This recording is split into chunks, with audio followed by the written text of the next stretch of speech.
Everyone, welcome to Podcasting and Blogging for Teachers. My name is River and I am the Graduate Assistant at the ADP Center for Learning Technologies. So today we're going to cover podcasting and blogging, what each one of these are, why you should use it, and how to create one. So first we can start off with podcasting. So podcasting is essentially a series of audio or video-based files that are released periodically and made available for listening. The term podcasting came from the words broadcast and iPod, and when you put them together, it created the term podcasting. So why should you use a podcast? Well, they're pretty convenient. They're really easy to create and they're cost effective. They're also virtual, which is important in today's age. They allow for easy listening for consumers. So you can tell a story and highlight your expertise while having people listening to it. It is accommodating and inclusive for specifically visual or auditory learners, as well as people with disabilities. And lastly, it helps to stimulate creativity. So you can make your podcast whatever you want it to be because you make the rules.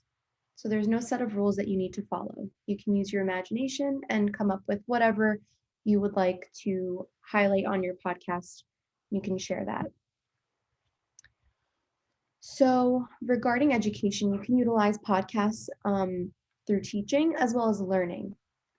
So with teaching and podcasting, what's really great is if you're a teacher and you create podcasts, it allows for centralized content management. So what does that mean? Having all of your videos or audio files in one place and kind of keeping them in this organized layout. So there's easy access to it. You can create archives. People can subscribe if you want it to go that far. But what's also really great is that you can have your students participate. So they can create their own content, which helps them apply their knowledge and also utilize a lot of different skills. Some of these skills include research and writing, as well as presentation skills. So with researching, they'll have to kind of gather this content, find things that they want to include, and then also applicate, take that knowledge and apply it. With presentation, you can have them practice verbal communication skills like flow, how effectively they're communicating something without pausing, comfortability, have them become a little bit more comfortable with presenting, volume, confidence and preparedness, which is really important, as well as organization. So all of these different skills are utilized when having students create podcasts. And there's different kinds of podcasts that you can utilize. So you can have like a one-time class project, which is a single experience. You can have a classroom experience. So it's kind of like a recurring thing, an ongoing class project, if you will.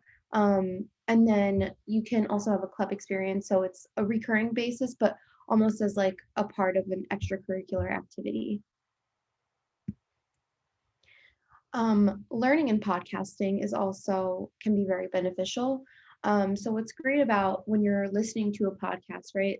Specifically if it's based off of education, you can multitask, you can integrate learning and technology. So it's like you're utilizing technology to learn more.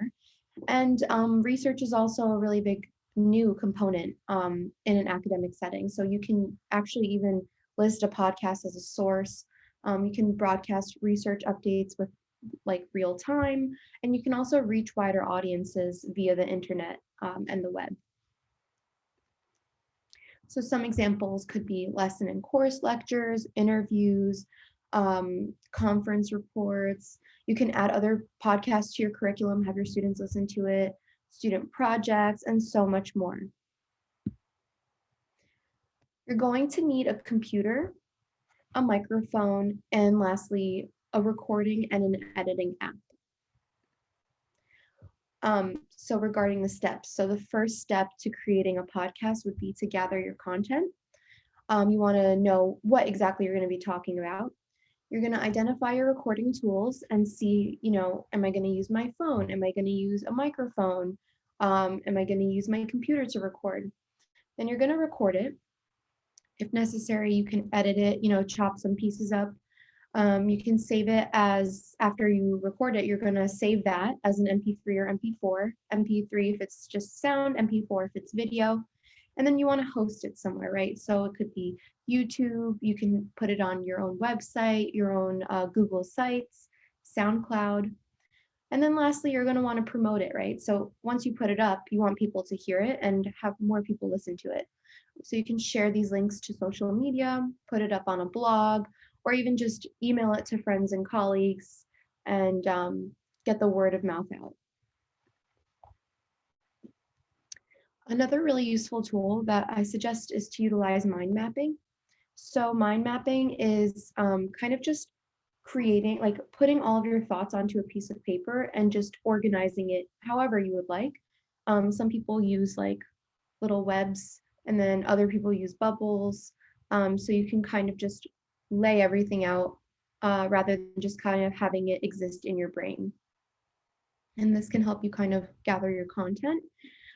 So if we were to simplify everything, it would essentially go down to like 3 steps, which the first would be, gather your content. The second would be to record and edit it, prepare the sound or the video, and then lastly, just share it. Some editing and recording programs are QuickTime Player and GarageBand. Please note that GarageBand is just available for Apple laptops and MacBooks. But then there's also Audacity, Zoom, and Sodaphonic, which is just a website where it's very simple. All you do is just record audio and save it. I will say that when recording, it's really important to be mindful of background noise and echoes. And if it's possible, be in a quiet room and use a microphone or even headphones if that's possible. Another tip would be to create an outline, kind of decide what you want to talk about. You can also utilize ADP Center resources. We do have the digital media suites. And these are kind of rooms where you can like record things. So if you would like to do something like that, you can always book an appointment from our website. And lastly, it's important to kind of have, that saying, it says quality over quantity. You don't need your podcast to be a half an hour long. If you can have the same amount of information communicated in like 5 to 10 minutes, that could be even more effective because it's kind of better to keep things concise and keep your audience engaged. So there's no right or wrong as to how long it needs to be, but it's great to just kind of keep things as short as possible. Okay, so next we're going to talk about blogging. So a blog is a regularly updated website, typically run by an individual or small group, that is written in conversational style. You can utilize blogs for your students by having them publish assignments and videos. You can have kids and parents keep them up to date with class events and assignments.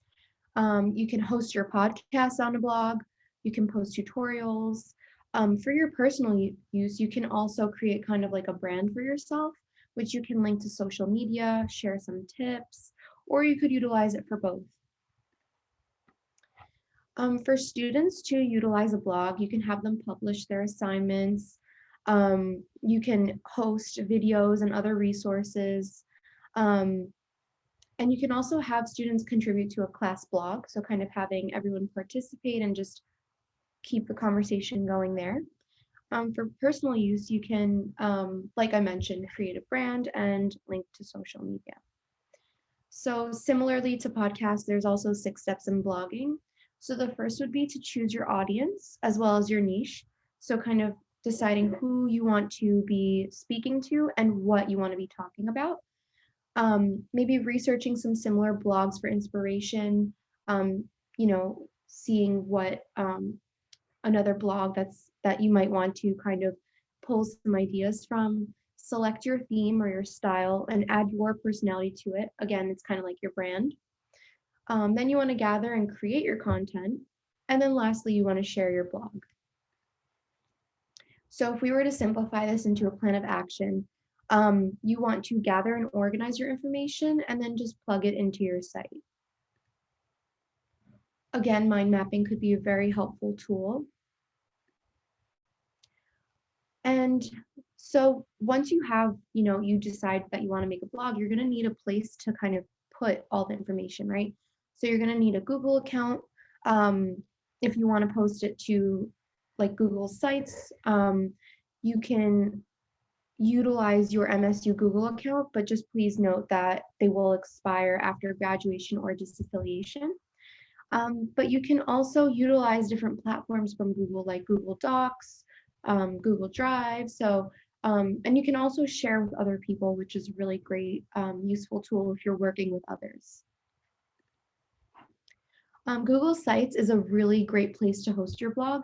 Please note that if you do utilize your MSU email, it will only be available for other people with an MSU account to view this site. So if you would like something more personal or something that you would like to use, um, let's say after disaffiliation, it would definitely be helpful to utilize your personal email.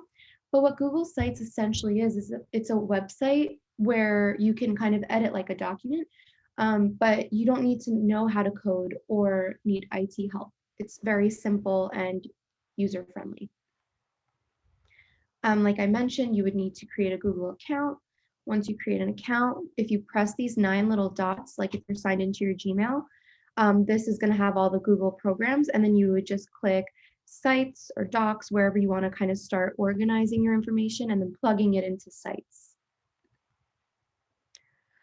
So that's pretty much it. If you have any questions, or you want to book an appointment with us, you can do so from our website. This is our contact information, and thank you so much for joining us today.